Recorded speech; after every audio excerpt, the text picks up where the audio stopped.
Hey guys, what's up? Welcome back to Frogboy X1 Gaming. I kind of want to talk about something today, guys. So if you didn't notice from the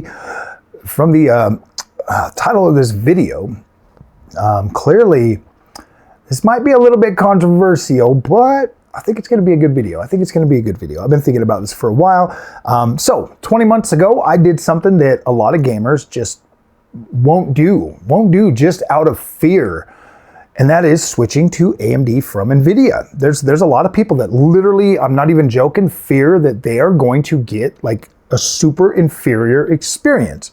Now, I gotta tell you guys, the AMD GPUs, and trust me guys, I really did feel like I was gonna be missing out at first. I really did. But when you look at something like the AMD 7900 XTX, which is the top of the line for the AMD stack, I've never once been like, oh man, I wish I could turn on DLSS. Never once. Like I bought a 3440 by 1440p monitor, that $1,000 monitor, an OLED monitor. I paired it with the 7900 XTX. I've got a 4K LG C2 OLED that I actually use on there too. Obviously, you know, some games are going to require me to flip on like FSR or some other form of upscaling to try to get like that 4K image. And very rarely have I ever had to go below quality. So you're usually getting a pretty decent image quality overall. But the one thing that I can honestly tell you, okay, and obviously I use the AMD experience to, like this whole channel is powered by AMD, has been for the last 20 months. So when I look at this experience, okay, from the ground up, and I look through and I weed through all the bull crap out there, about, you know, other GPU brands, I come back and I look at the experience that I've had over the last 20 months. And I've been blown away so many times. And to this day, I feel like I get better colors, or at least it's easier to produce better colors on the AMD platform.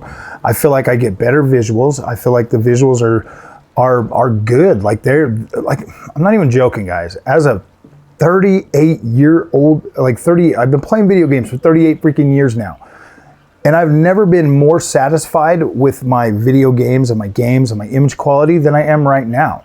You really don't need something like DLSS to give you a good experience. In my opinion, and this might seem strange or counter to the popular belief that everybody feels like. I mean, you've got DLSS, you've got FSR, you've got these upscalers that are designed to upscale your image. Okay, now are they important? Yeah, for some people, definitely. I'm in the mindset that you shouldn't be using an upscaler with $1,000 plus GPU. You just should not be doing that. But let me tell you guys this. When I bought into AMD, okay, here's the thing. I came from a 3080 10 gig. I was starting to struggle with like VRAM issues. I was still pretty like, man, I gotta have 4K. At that point right there, I was like, yeah, I gotta have 4K, and it just wasn't doing it for me. And then I, started kind of moving around to like 1440p and stuff like that. I think I had already pretty much at that point was just like, yeah, man, I'm just gonna do 1440p. Like that's good enough for me. Like I started getting on this like 1440p kick around that time and stuff with a 3080 or whatever. And so like at first I was like, yeah, this is gonna be great. This is gonna be great for me. But then I still would like dabble in 4K, and I would notice that GPU was just getting its butt handed to it like left and right with cross-generation games like Spider-Man Remastered. Games would start coming out and they'd be like, it kind of threw me off because they were like, oh no, you need this GPU. You need this GPU to run this game at like this settings. And I was like, gosh dang, man.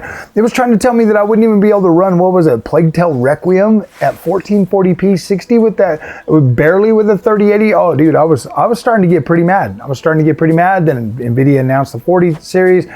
They bring out FrameGen and say, we don't get it. We don't get none of that. And I was like, dang, dude, this sucks, bro. This sucks. So I took a chance.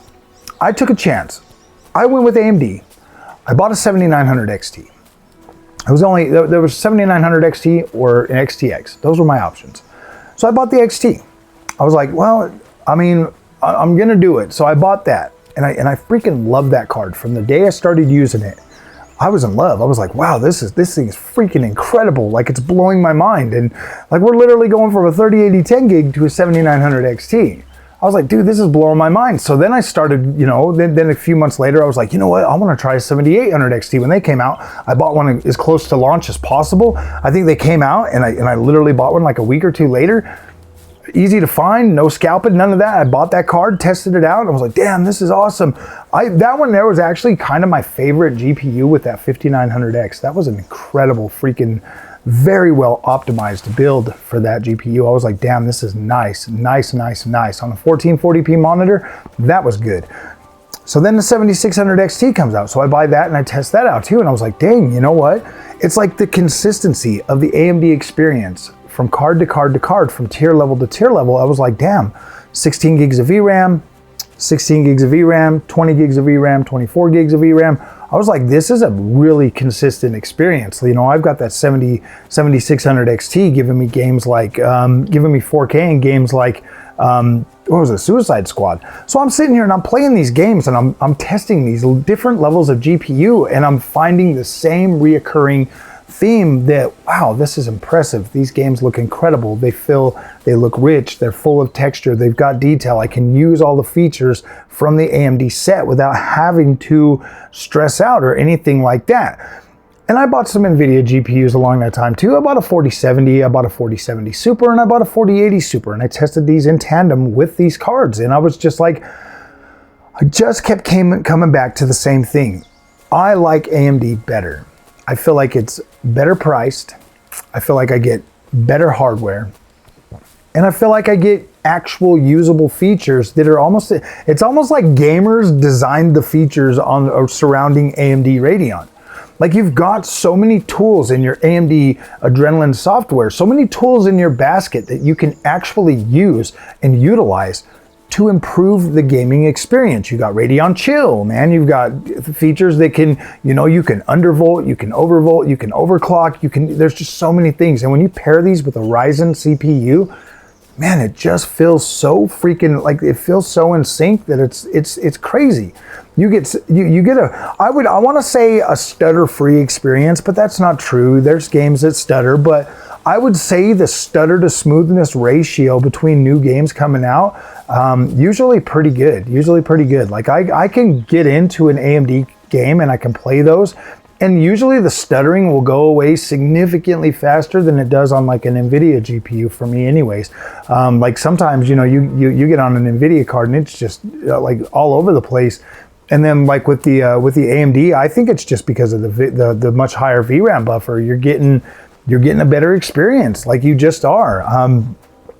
Yeah, guys, 20 months with AMD. I do not regret one day, and I still absolutely am blown away with the experience that AMD delivers for me. Now, I mean, like, I'm literally playing the newest games, like Avowed, Kingdom Come Deliverance 2. They're very good. Obviously, they'll be getting some driver support, you know, soon, and we'll be getting even better.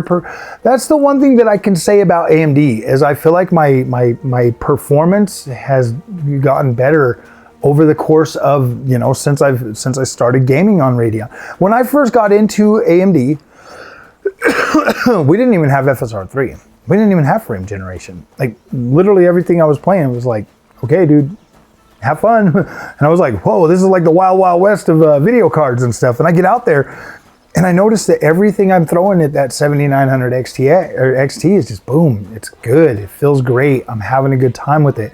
I'm not worried about it. And every time, guys, you know, a lot of people are going to sit and tell you that the NVIDIA is the best. Maybe they used to be. Maybe it's just nostalgia now, because I don't necessarily think they're the best anymore. I think that AMD 100% competes pound for pound in everything except for, I'm actually thankful that AMD doesn't have DLSS. To be completely honest with you, I really just don't like DLSS. I don't like the way it looks. I don't like what it does to my games. I prefer native resolution or even FSR on a lot of games. I really do, and I'm not just saying that. I play a lot of open world games with a lot of vegetation and a lot of, you know, natural rock formations and stuff like that. And I personally just think FSR does a better job in those situations. And I think that FSR does a lot better job in Unreal Engine 5 as well.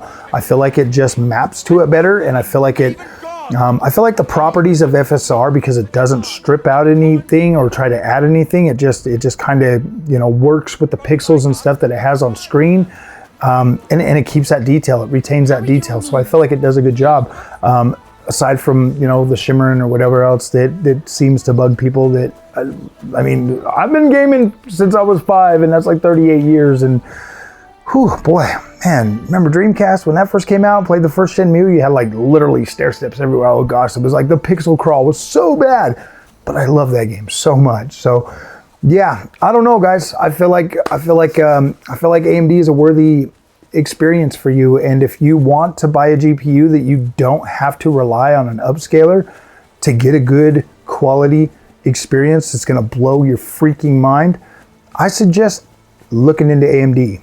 They got the 9070 XT coming out. It's sounding pretty impressive.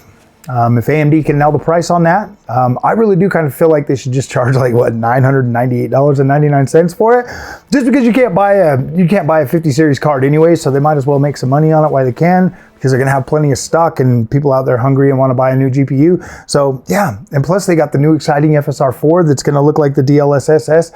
So yeah, it'll be absolutely incredible for you guys. So all right, if you guys like this content, do not forget to like and subscribe. And we'll see you in the next one. Thanks for watching.